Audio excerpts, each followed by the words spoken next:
My role at the Pearson Institute is I'm a professor. I teach and I research on issues of violence in cities in Latin America that are fragile and affected by crime and warfare and gangs.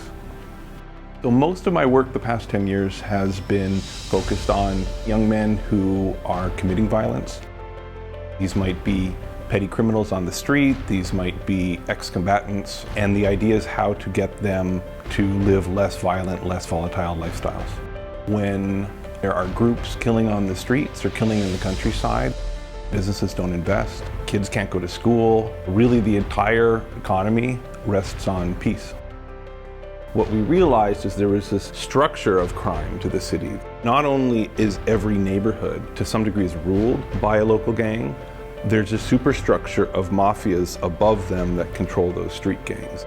If you live in a poor middle-income neighborhood in Medellin and you need to evict your tenant, or you have some property dispute with your neighbor, or you are a shopkeeper and you need to collect on the credit that you've been giving to somebody, you might go to the police, you might go to some kind of judicial official, but in a lot of neighborhoods it's a lot more effective to go to what they call the combo, which is the local street gang, because that combo can solve that problem for you, and often they can do it better than the city can right now.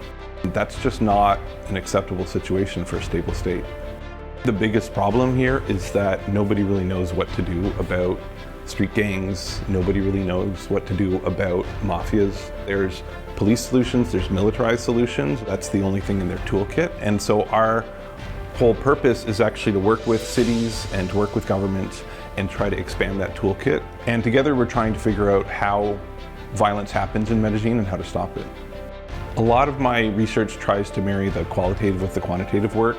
When the city decides to arrest maybe 100, 150 heads of these criminal organizations, we're actually looking at the data on what happens to homicide rates in those neighborhoods before and after to try to see the impact on violence.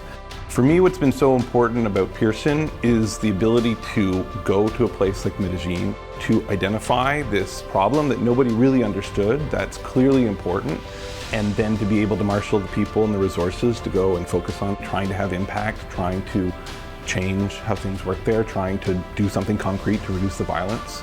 The fact is that there are at least a dozen, if not 24 other cities where this is a problem, whether it's Rio de Janeiro, whether it's Kingston, Jamaica, whether it's San Salvador, Guatemala City. These are all cities that are ruled by criminal groups, and it's affecting the United States. It affects the United States when 50,000 children a month show up on the southern border, when drugs and guns come across. So this is not just a Latin America problem, this is everybody's problem. We don't have conclusions right now, but what I'm so hopeful about is we have this partner in the city, and we have the local business community funding a lot of this work, and we have local university researchers and postdocs collaborating with us, and all experimenting, trying new things, and pushing the envelope further than any U.S. city has ever pushed the evidence envelope, I think, in any kind of gang or organized crime research. For us and for the city of Medellin, Medellin is a laboratory in some sense, and this is going to be the first trial of any kind of anti-gang intervention in the world. And it's something that we think that other cities will all be able to benefit from.